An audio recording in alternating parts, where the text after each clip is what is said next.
You're hanging with Josh Hennig on 97.3 ESPN FM. Hey, you know what? There's another name you might know me by. Star-Lord. And on the 97.3 ESPN mobile app, powered by First Bank of Sea Isle City. Who? Star-Lord, man. Legendary outlaw. Streaming live on YouTube, Instagram, and the X platform. Josh Hennig back here in the Dr. Squatch studios here on 97.3 ESPN as promised. Joining us right now is 97.3 ESPN.com Phillies Insider Frank Klose here on 97.3 ESPN. Frank, welcome in. How you doing today? I'm good. Happy 4th to you and to all. Happy 4th of July weekend to you as well. I mentioned before you came on, Phillies have lost 6 of the last 10. And to me, Frank, I think they're getting exposed. A lot of their flaws are being amplified in these losses. You know, the inconsistent hitters, the lack of bullpen depth, the fact that now we're sending McAble down to the minors and bouncing Taijuan and Walker back in the starting rotation. Frank, do you think this team is going to be able to do something to maybe rectify some of the irregularities of this roster?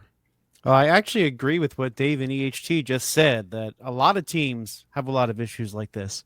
I think the thing for the Phillies and all these other teams with issues will be how they respond to them at the July 31st trade deadline. So it's almost like you go through the first 4 months of the season, everybody knows going even into the season that they have certain holes, and then that's the time to go and fix them. And it almost has become, the last several years, whoever fixes their team the best wins the World Series or makes it deep into the playoffs. You know, even think back to 2008, you know, those key deadline acquisitions, you know, adding a Matt Stairs makes all the difference. You know, you figure out what the hole is and you try to plug it. Now, Dave Dombrowski, he has been conservative in past years. I wonder if he will still be conservative this year, because I think it is fair to say that the window is closing on some of these players that are aging, the JT Realmutos of the like, even Bryce Harper, who now just last week got into the second half of his 13-year deal.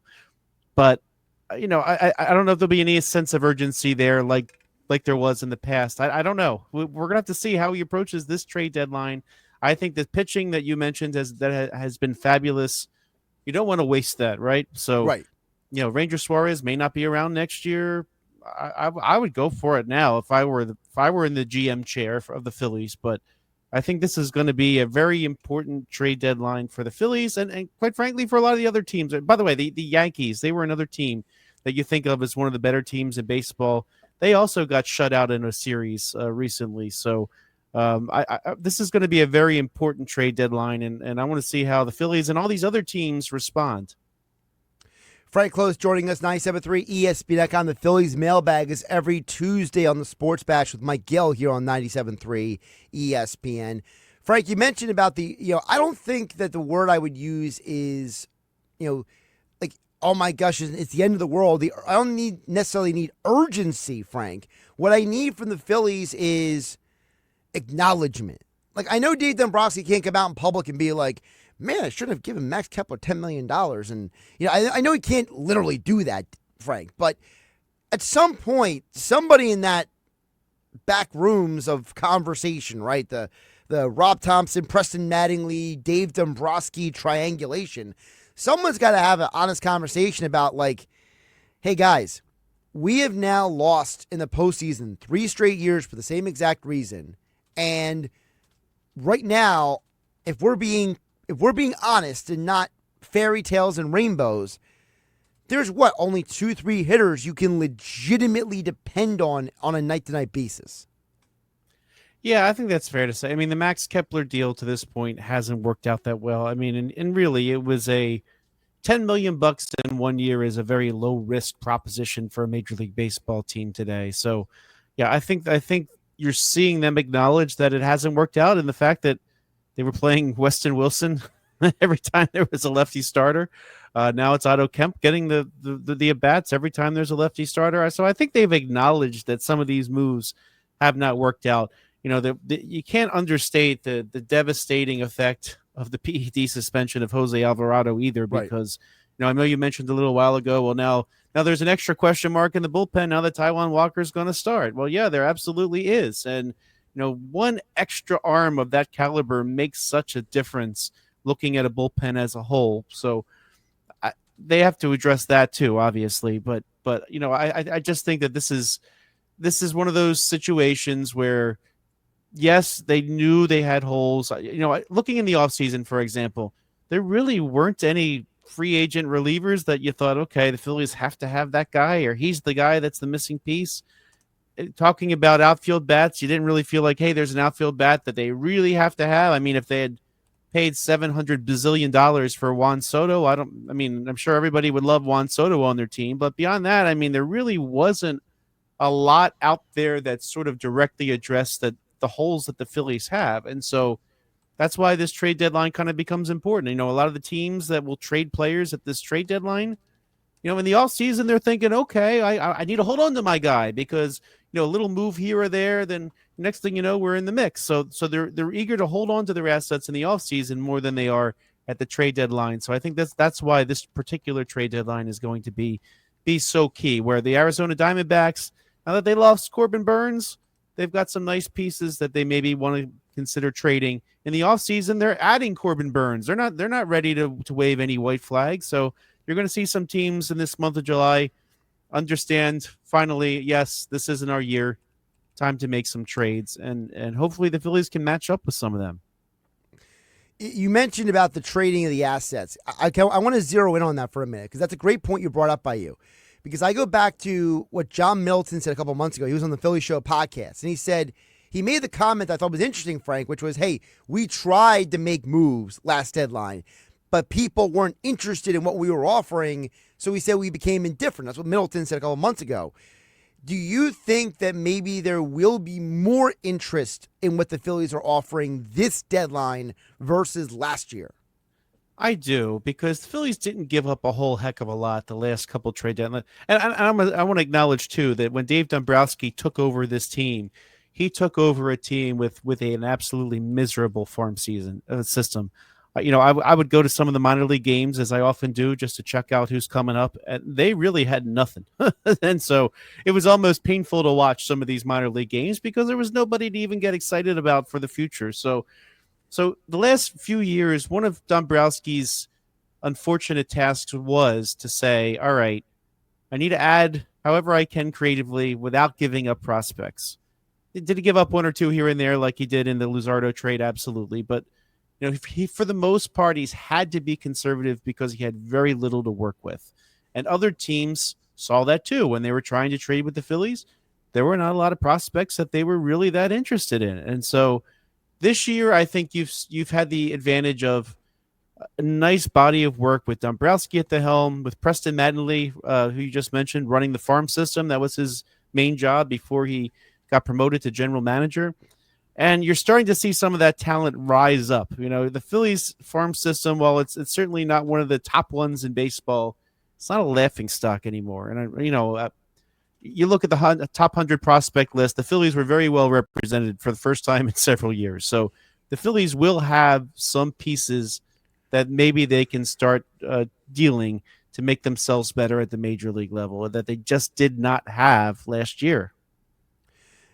Who of the guys who are, we'll call them tradable assets, Frank, you mentioned, especially in the minor leagues, who are you saying, not that you want to get rid of them, I'm not suggesting that, but like, who are you saying, look, I understand if you have to move this guy. Like, to me, I've always said, Frank, before you jump in, to me, it's Painter and Miller. Those are the two I'm not trading at whatsoever because I feel there's way too much value in keeping them versus moving on. But who of the other guys do you look at and say, listen, I'm not saying the Phillies should trade this guy, but he is a guy who would be a tradable asset to get you something?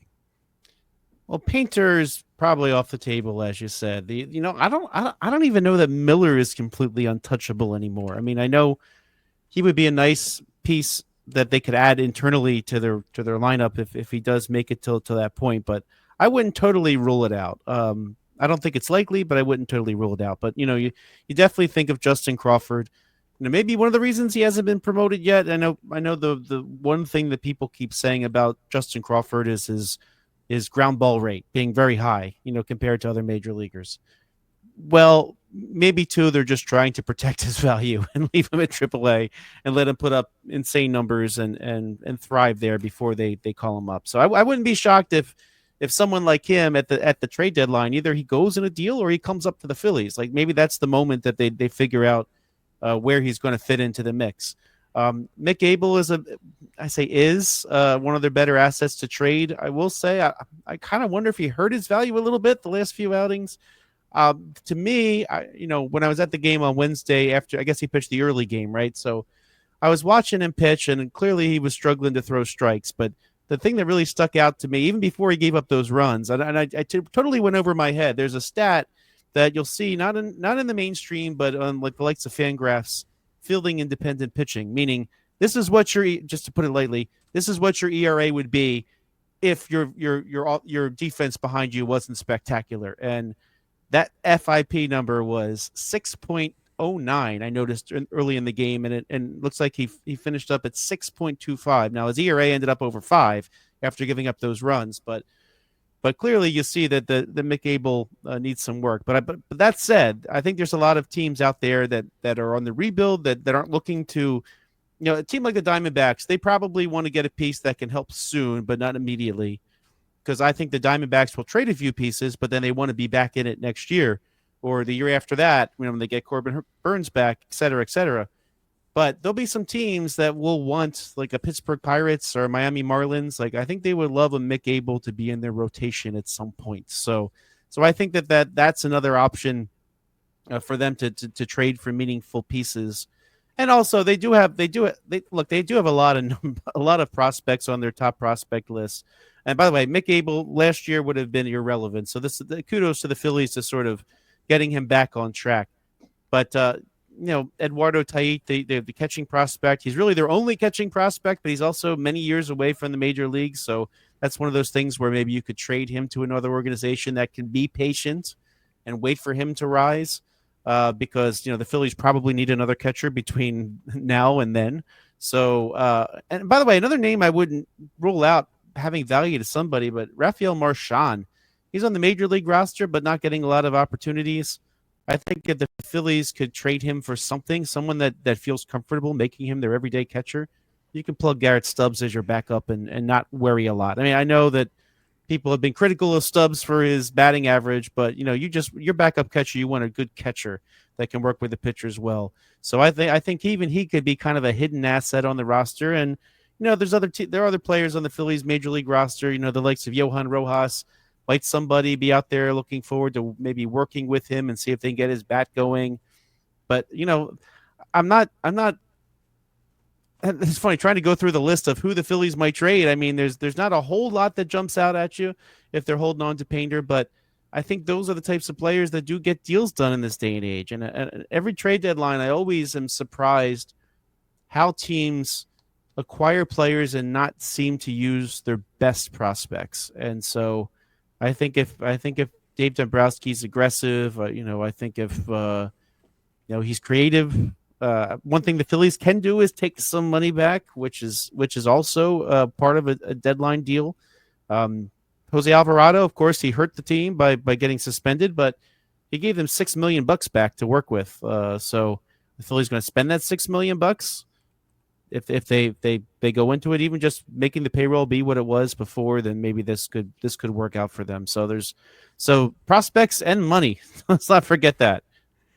You mentioned Mick Abel. I want to hit on that with you. Frank Klose, our Phillies Insider from 97.3 ESPN.com, joining us here on 97.3 ESPN, hanging with Hening, also live on the YouTube and X platforms in the Dr. Squatch virtual studio. Frank, you mentioned about Abel. Do you agree with them setting him down into the minors? I think they had to.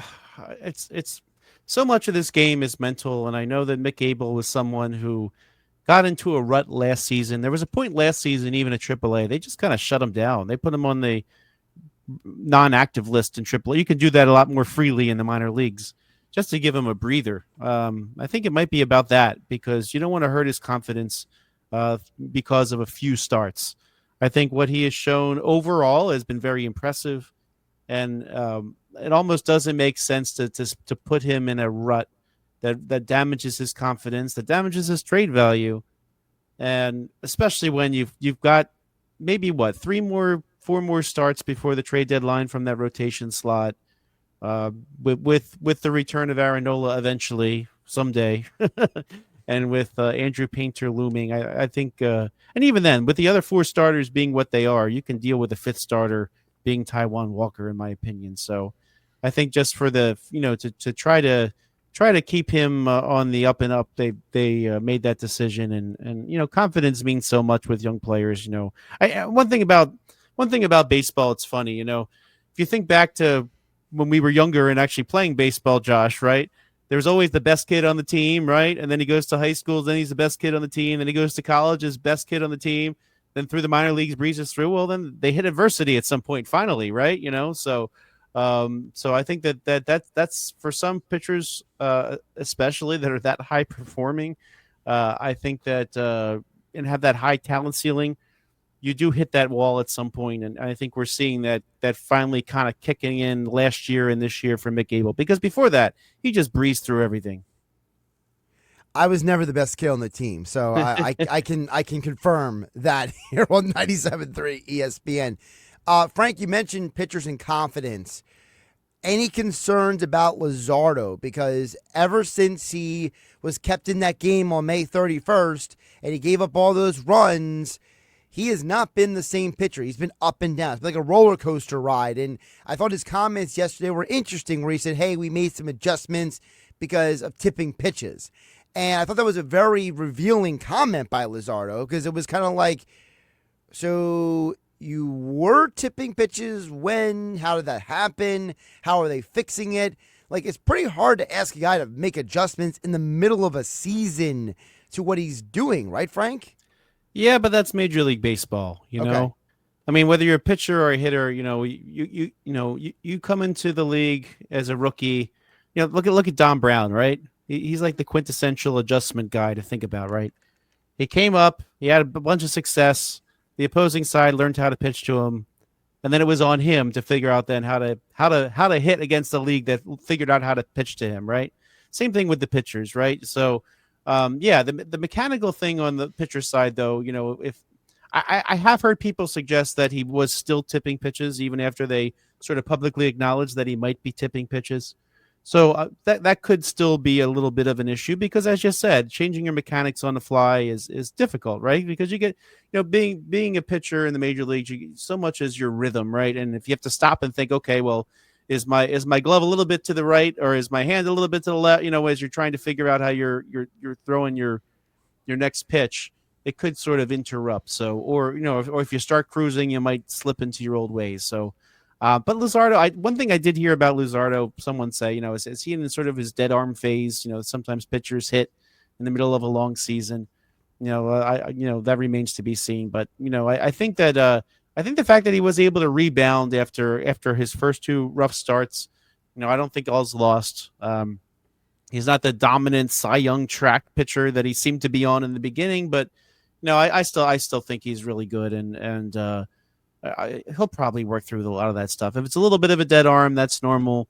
That's the type of thing that people eagerly look towards the All-Star break for, and to try to have a reset. But he's not somebody that really concerns me a whole lot personally.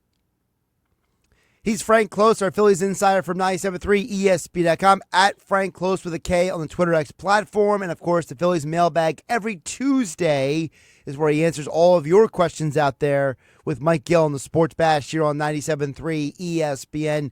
Frank, appreciate you jumping on today. Great conversation.